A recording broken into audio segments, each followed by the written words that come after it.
How you doing, Tom?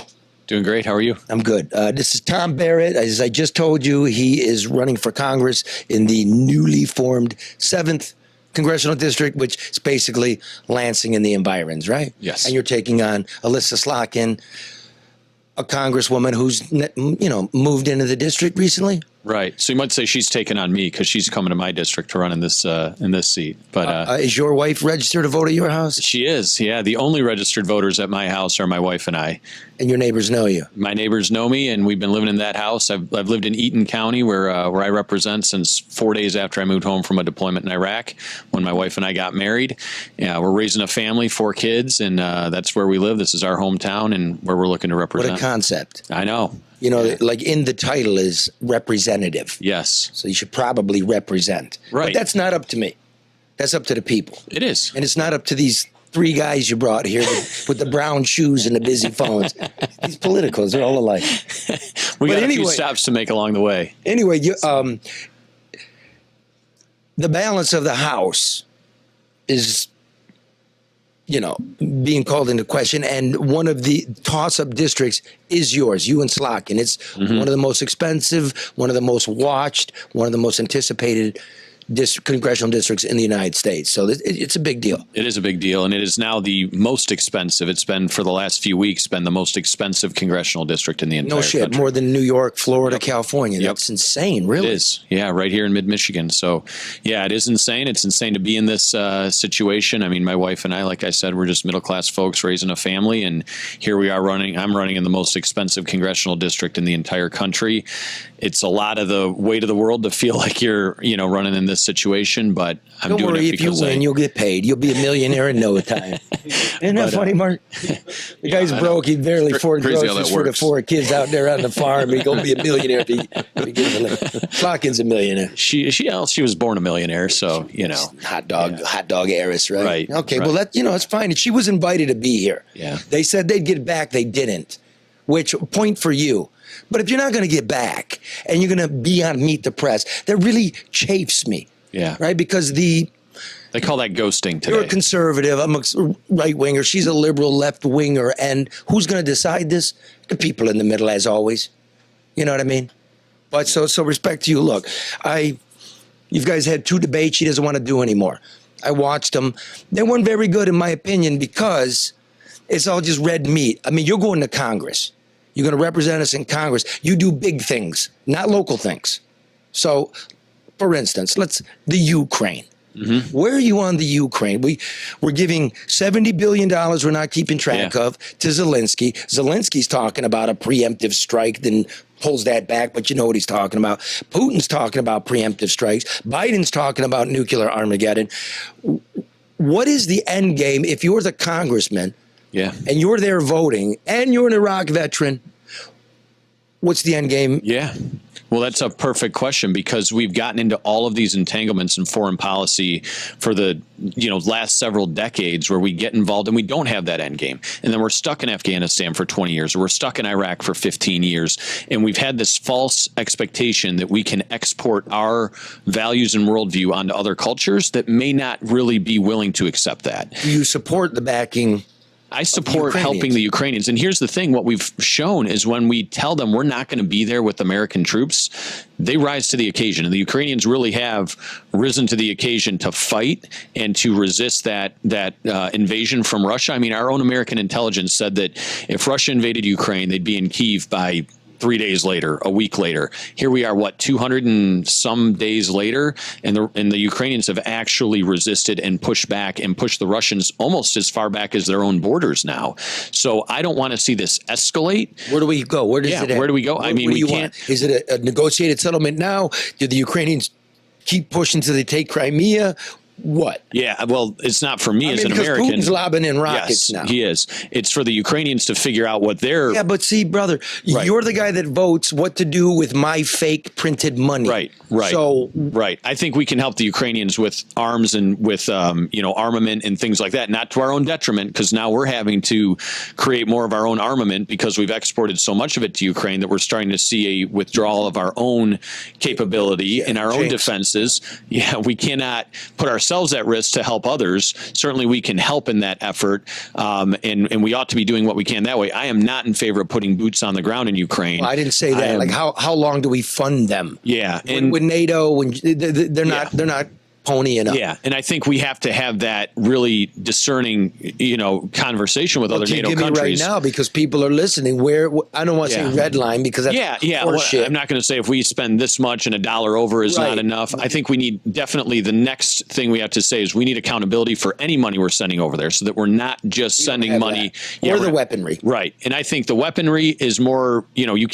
They can't really use that nefariously if they're in the middle of a war. You can sell it to other people. You could, but the money is but the money is much more fungible, right? The money is a lot more concerning. I think we've got to have higher accountability for the money that we're sending. What do you want the end game to be? I want a negotiated settlement? Yeah, I think a negotiated settlement, whether that's back to the original borders, I think that's what we should have the foremost objective for. That may not be the actual practical answer when you have loss of human life on the ground and everything else. You've got to make a determination of what's in the best interest of not just the Ukrainians that are fighting the war, for their country, for the geopolitical stability. Does Putin use nuclear weapons? Does that, it would definitely escalate. Putin's going to need something, because he's not going to lose 30,000 soldiers, a bunch of treasure, a bunch of weapons, and go back to status quo. Right. So that's not on the table. Right. So what does that look like? It's going to be it's going to be a shifting and amorphous dynamic every single day. It changes, right? If Putin deploys a nuclear weapon, that changes the dynamics. What are you saying to the caucus when you're there?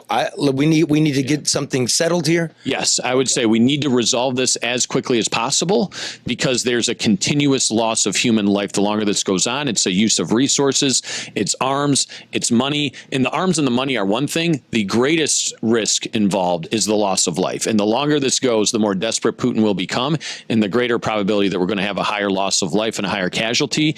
I'm not in favor of sending, as I said, American troops there. I don't trust this administration. We're not doing that. Well, I mean, it's not going to happen. I would hope not. Speaking of which, your opponent, who's watching, no guts to be here, but they're going over this with a fine-tooth comb. Oh, yeah. They want to pull a soundbite and use it against me. She's making it be known that if the Chinese invade Taiwan, we're sending troops. Yeah, that's what she said. You were a troop. I was. I was embedded with the troops. Is that a smart idea? No, it is not. And here we are in this debate, or in this campaign, where I'm the Republican candidate in the race. I've taken an anti-corporatist position as it relates to all this corporate welfare stuff that they want to hand out to all their crony friends. I'm the Republican, and I'm taking the opposite position. I'm the Republican who's not the war hawk in this. My opponent is the war hawk who is committed to sending American troops and other people's kids over to fight the Chinese in Taiwan. So what if they did invade? Where would you be then? I think the best policy is one of deterrence, which we've been able to do until Joe Biden had that disastrous withdrawal from Afghanistan, hands the Taliban back control of Afghanistan, 13 Marines get killed, and nobody's held accountable for it. And what happens after that? Russia invades Ukraine, China's circling Taiwan, Iran says they have a nuclear weapon.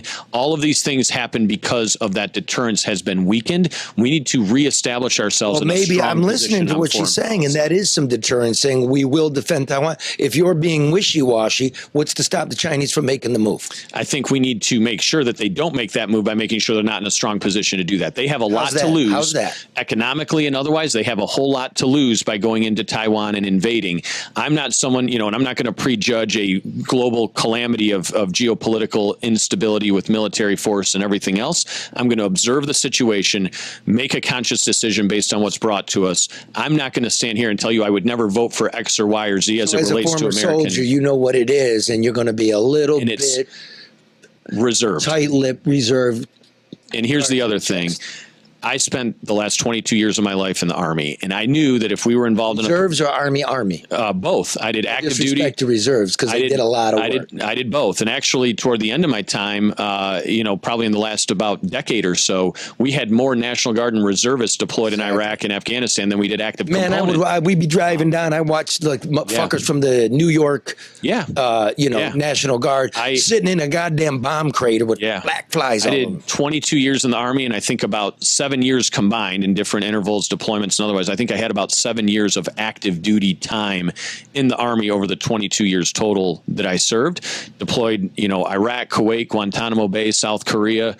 I've spent a lot of time. All right, you're a hero. Well, you're asking, I'm answering. What was your rank? What was your rank? I was a warrant officer, so I started out in the field artillery. I was a field artillery grunt for first 9 or 10 years, got selected to go to flight school. I hadn't flown anything but a paper airplane, and they taught me how to fly a $25 million Black Hawk and logged just over 1,000 flight hours in my career before I retired earlier this year. My whole adult life since I got out of high school, I signed my contract my senior year on Christmas break, had to wait a few months till I graduated to actually leave for training.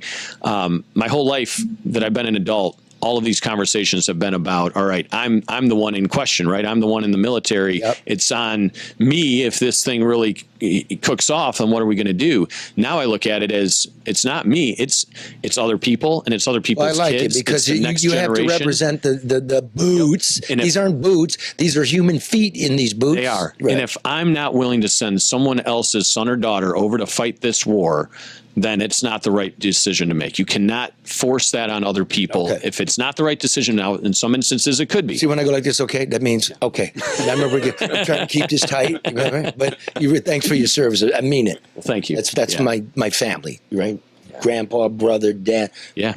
Okay. Yeah, it's a big thing. So speaking of, protecting borders, the Mexican border, do you believe it's out of control? Yes or no? Oh, well, Mayorkas tells us it's under control, so it must. I didn't ask that. Do you believe? It's absolutely out of control. Okay, then who's to blame? It's definitely this administration. This is the first administration, probably in the history of America, that has actually destabilized or, taken away, desecured, I don't even know if that's the word, unsecured the border, and taken a conscious effort to do that. What'd they do? They simply got rid of all the policies that were in place to keep it. For instance, he stopped construction on the border wall, a physical barrier to stop people from illegal crossing. No. Have you been to the border? No, I haven't. You've never seen the border wall? Let me educate you, Congressman wannabe.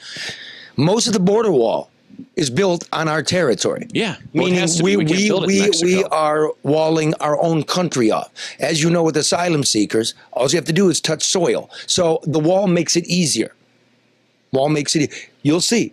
You'll see. I'm actually going to go to Mexico and cross over and show you. Okay. I cross with the. Well, there's 2 million people crossing the border. I mean, you're not going to be unique in that sense. You have the wall is, forgive the pun, is one concrete. Yeah, it's a physical structure that stops people from crossing. Okay, look, here's what happened. Trump did something that nobody did and is very smart. At the border, if you're a Mexican national, they return you. Yeah, remain in Mexico. Right. A non-Mexican national, right, other than Mexican, we don't deport them back to their countries, right? So they will come here to go to immigration court. When Trump came in, what he did was, you're staying there, right? His remain in Mexico policy. Right. That was, we have it with Canada in a way. So it's not draconian. Immediately Biden got rid of that and everybody's coming.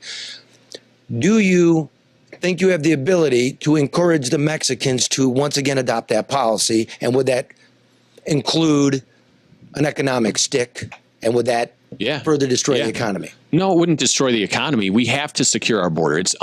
You can't ignore the fact that we've had illegal border crossings. We've had 80 people or more. 1 million, let me give it to you. 1 million people are in here waiting for their asylum hearings, which take 7 years. 1 million people are just here waiting for immigration court, not asylum. And 1 million people came in jumping. That's 3 million. Yep. That's the state of Nevada, dude. That is almost 4 times the size of the entire congressional district that I'm running in. You can't do that. Do you know Ms. Slotkin is on the Homeland Security Committee? And what has she done? I haven't even heard her speak of it or be asked about it. Oh, well, now she says she's opposed to Joe Biden on the border and his, Well, then I want to hear some ideas. Exactly. So Alyssa Slotkin, to your point, she's on the Homeland Security Committee. She's the chair of the subcommittee for Homeland Security and Intelligence. We've had over 80 people on the terror watch list cross the border that we know of. I wrote report. The first one I reported on, he's living in fucking Dearborn and he's getting the public dime. And so they've had 80 people on the terror watch list get apprehended at the border. We have no idea how many are among those gotaways. That million gotaways you're talking about, we have no idea how many of those are on the terror watch list. I mean, you cannot have a country without having borders. The cartel runs the border. They do. And I've even opened the idea of, designating these cartels as terror organizations. They are pumping in fentanyl into our country. They're killing more Americans than ever before. They are human traffickers. I have a very close friend of mine who, I served with in the Army. All God's children. They are, but I served with someone who spent a lot of time in Customs and Border Patrol, and he said it is inhumane, even from a humanitarian point of view, what's going on. People are led to believe they can walk across the border and that they will safely be able to pass, and they die of dehydration. Right. They die of exposure to the elements. They die of, or their children. Gangs. They send their children. Would you, sir, be amenable, open to discussing, if you're a Guatemalan national living in Raleigh, North Carolina, and you've got a daughter back in Guatemala City, would you be at least open to discussing the possibility of present the child at the American Embassy in Guatemala, and we will remove the cartel from the equation, and we can transport your kid to you? Is that a legal resident that you're describing that's in the United States? Maybe they're waiting for immigration court, bro. Okay, so I'd want to know what their status. Well, I want to know what their status is. If we're saying we're going to, let's say it's illegal. No, they came illegally. Okay, so an illegal immigrant residing here in the United States, we're now going to bring their children here with them. Would you be open to that? I would not be open to some type of amnesty that lets people into the country, because then if you do that, all people have to do is come to the country somehow, and then what? We're going to bring their entire family over with them. Do you believe that the DACA kids, the kids that were brought here by their parents, now that they're adults, should be booted out of here? I am far more sympathetic to the DACA situation of children who were brought here without any other. More and more ongoing. I get what you're saying. Now's the line in the sand. Yeah. Okay. Next issue here: inflation. What's causing it? Government printing and spending money in reckless proportions. Just spending. They are devaluing every dollar in circulation by printing more and more and more of them. That's absolutely correct. Now we're blaming Joe Biden for this.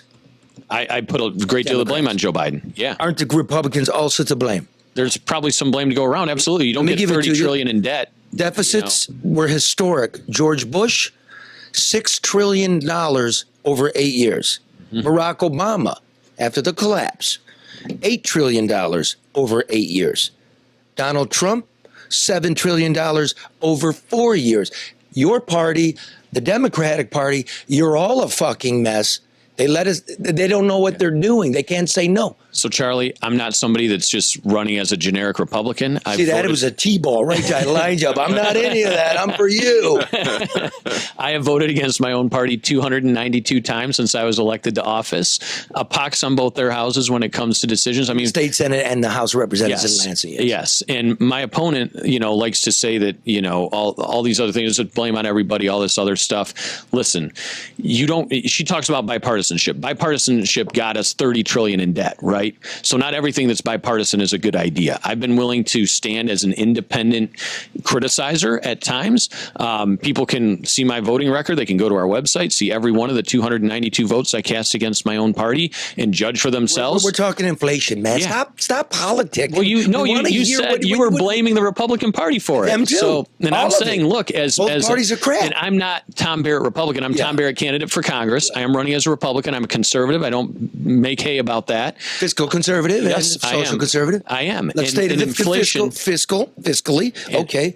But you were asking about inflation. Yes. I want to get back to that. You answered it. I'm going to get to it. But here's the thing: the worst part about inflation was right as the economy was reopening, as Joe Biden, a few months in, sent the demand signal to the economy by pumping more of that American Rescue Plan money. We didn't slowly let it emerge and let the market take over and see what kind of hole we were actually in. It's like I ran out and here's a bunch of fake money. Yes, exactly. And that was the worst possible time to do it, to spend that kind of money as the economy was reopening. It sent that demand signal that just shot inflation up through the roof. Okay, so this current budget, the government pulls in $4 trillion in revenue. His first year in office, we spent $6 trillion. This year it's probably going to be $5 trillion on a $4 trillion in revenue. In order to get a balanced budget, that trillion, we got to print. We got to borrow, we got to print. How do we get to a balanced budget when I give you these numbers? 65% of the federal budget is Social Security, Medicare, and food assistance. 7% is interest payments on the shit we already borrowed. Right. And 23% is the military, Homeland Security, Veterans Affairs. This doesn't include pensions, retiree health care. So right there, that's 95% of all the revenue we're collecting. So where do we get 25% when we got 4% left? Yeah. Well, we've got to grow the economy to grow that corpus of But money it's not that's growing. coming in. So, like, what are we going to cut, bro? Yeah. What are we going to cut? Well, number one, we'd start with 87,000 IRS agents that my opponent wants to hire. You can reclaim a lot of that fraudulent money that's gone out the door. You can put a halt on these, paying out stimulus checks to people in federal prison, the guy on the terror watch list that's on the dole, all of those things. Let's start there. Let's start creeping back. Debt relief for college graduates. Yeah, $10,000 for, waitresses and truck drivers to buy college degrees for Ivy League grads like my opponent. That's something that we ought to stop. And then let's creep back from there. I mean, I'm running for a 2-year term in Congress. If we secure the border, stop the, just the printing and spending of money that Joe Biden is doing, keep us out of war with China, Russia, and Iran, then I would say that's a pretty good start to get going on. Then pause right there. Okay, so like one of your brown shoe guys over here. Stop printing money, keep us out of foreign entanglements. Secure the border. Secure the border. That's what I want to do. There. That's where I am as your congressman. Now, okay, last bit here, because that's not what we're even talking about around here, because it's talking points and the media is kind of shallow and bullshit. So they hit you on abortion. So abortion and General Motors. Okay, we'll leave GM out for another time.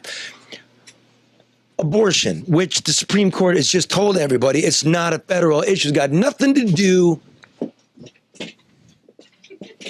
Made in China piece of shit. Nothing to do with being a Congress person, right? Okay, it's not a federal issue, but your opponent in the Democratic Party seat is a winner. That's all they want to talk about. She was even on. What did we got there? We got Meet the Press. Meet the okay, Press. is this an abortion clip? Yes, it All right, is. let me put those on, bro. Let's have a quick listen to this. Would you like to see limits on third trimester abortions? Yeah, I mean, the ballot initiative that we have says that you can have the right to an abortion up to the point of viability. And then afterwards, it has to be because of the health of the mother deemed by a medical professional. So it's not abortion on demand. It's not through the 9th month. All these talking points that the Republicans are using because they know they're on their heels on this issue. Let me handle that one. Sure. That is misrepresentation of the facts, right? You heard what she said. This is up to viability and then the health of the mother. But let me read to you what we're going to be voting on. And I won't even get into sterilization of kids or parental notification or healthcare professional. That doesn't mean physician like the law says right now. But here's what it says. Every individual from Proposal 3, enshrined in the state constitution as a matter of a constitutional amendment. Every individual has a fundamental right to reproductive freedom, which entails the right to make and effectuate decisions about all matters relating to pregnancy, including abortion care. Okay. An individual's right to reproductive freedom shall not be denied, burdened, or infringed upon by the state. Okay? Notwithstanding that clause above, the state may regulate abortion care after fetal viability. They may regulate it. It's not in here that it's regulated. There's nothing about a third trimester. It's wide open till something gets changed. However, the state can put in some caveats about fetal viability, provided that in no circumstance shall the state prohibit an abortion that, in the judgment of an intending healthcare professional, doesn't say physician, is medically indicated to protect the life or physical or mental health of the pregnant individual. What this says is it's wide open. The state can put in some clauses in terms of viability, but even if you have viability clauses, not when it's in the case of the life of the mother, the physical health of the mother, or the mental health, What does that depression. mean? Yeah. What she's saying there is not true. It's not. And it also says that every state statute that conflicts with this is completely nullified. So it nullifies every single state statute that would conflict with this constitutional right to the unlimited reproductive freedom, including abortion. Indeed. And it just, I mean, it says it there plain as day. And in fact, the group that is putting this amendment forward doesn't even include the language of the amendment on their website. You have to go to the opponents of the proposal website to actually. Ballotpedia, yes. Yes. Or you can go to a non. We've asked them to come on because, again, I'm not, I'm not like you. But look, having said that, you're a state senator. It's really got nothing to do with Ms. Slotkin, maybe at a personal level, but not in a political level, right? And this is on the ballot for everybody in Michigan. It's not even a state legislative decision in this instance in what's going on in November. That will be a referendum by everybody. Everybody's a state senator on Election Day as it relates to this proposal. Now, you'll be, you're hoping you'll be a congressperson, but you may just have to go back and be a state senator next year. You don't know. I can't. You can't? When is your term over? My term ends December 31st. I am choosing of this year, and I am running for U.S. Congress. I'm not running for the state Senate. I'm going to the U.S. Congress because we're on the wrong track. The country is failing, and we're on the wrong track. I'm going to Congress for that reason. I am not returning to the Michigan Senate. If you were, you would have power over this. Well, that's a hypothetical. Right. So let's do it. But you're pro-life. I am. No circumstances, correct? No, I'm pro-life, including the life of the mother as it relates to their, threat to their, life in that moment. So you're for aborting if it's a threat to the woman's life. I believe that life is valuable and that life was a has simple question. Yes, I don't want to make that decision. When it comes to the life of the mother, you're not the doctor, but if there's a doctor and it's the life of the mother. Right. It's my position that life is to be protected, and we only ought to take life when it presents a risk to another life. Okay, so you're saying position. In the life of the mother. Right. Okay, that's clear, and that's okay. That clarifies things. What about rape and incest? So again, I believe that life is to be protected. I can't imagine what that is like. You could just say yes, or it's a personal view. I can't imagine what it's like to be in a circumstance, to be in an unwanted pregnancy, to face that hardship. I can't imagine what it's like to have that result from an act of violence. I can't imagine what that feels like. That's why I've been somebody who's so supportive of crisis pregnancy centers that really wrap their arms around women. I know. I'm trying to nail you down here, though. You are. For the life of the mother, you support being able to abort the pregnancy because it's going to kill the mother, right? But you're not in terms of rape and incest. So again, I'm telling you that I believe that life is worth protecting and life is valuable and every life is important. Okay. And it tears at that fabric of life. That's what you've always been. Yeah, you can say, me personally, I don't believe in aborting it. That's me personally. But you're a representative, not the king. Do you agree? Am I misrepresenting how you feel? I am. I am not someone who's in favor of abortion, as a form of birth control or all these other, scenarios that represent the overwhelming majority of abortions that take place in our country and in our state. I am someone who believes that life is valuable and we ought to protect all life to the extent that we're able. There are certainly options that we have to help women in a truly crisis situation. Understood. Those are the things that we ought to be seeking out. Now, here's the thing. I just want to finish with this. Okay. Alyssa Slotkin has been the foremost voice. Notice that? I do notice that. And I would tell her, I have volunteered. My wife and I have volunteered at crisis pregnancy centers where they simply try and help women. You really live this. I do. My wife has been through a miscarriage. I can respect your point of view. I don't agree with it, but you live it. I do, and she accused me of trying to take away. Okay, I'm with you. She tried to take away. Alyssa Slotkin tried to accuse me of trying to prevent women from seeking care during a miscarriage. I mean, I've held my wife's hand at the hospital while she was having a miscarriage. That is insulting for her to suggest that is my position, and yet that's what she goes out there and says. That's what her commercials say. I have volunteered at crisis pregnancy centers. There has never once been a situation where a woman who's been helped by a crisis pregnancy center, which are staffed by volunteers who simply want to help women in a time of true crisis with any needs they have, with no questions asked. And no one has ever come back to a crisis pregnancy center and said they regretted carrying their baby to term. I've never heard of that happening. I can't even And then Slotkin tried to shut down crisis pregnancy centers, instructing Google and all these other big tech companies to silence them from even being an option that women could seek out. She wanted to strip them off the internet entirely. She wrote a letter to big tech demanding that they do that. I just asked you, forget her. Well, I mean, this is a two-way race, right? I know, but she's not here, so she's not here. That would be great if she was. But I'm just asking you. And I get a little emotional on this. I know you do, and it's an important thing. And watch me. I can tell now. I didn't know this about you. This is a big issue to you. You do feel this way. You believe in life. I do. Right? Yeah. And even look, your uncle, whatever. Like there's something else to do with. You can give it up for adoption. I can tell that. That doesn't, dude. You're not from outer space. You understand what I mean? A lot of us don't agree with it, but the job you're asking for doesn't. Yeah, right. And you will get your vote on this referendum, and you will get your vote with your next legislator and your next governor. You will support the laws the people decide. The laws that the people decide will be decided. People aren't being told what's in this thing because there's nobody. There's nothing in there for me as dad to know.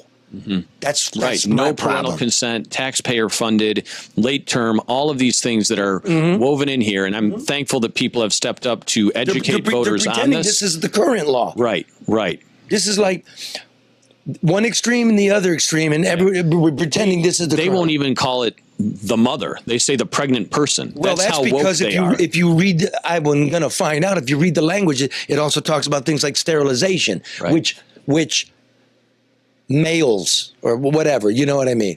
Yeah, people men. transitioning, right? So that's also individuals. It's sterilization, other things. Full reproductive freedom. Full reproductive freedom, and it's the individual. And I want to see something about minors.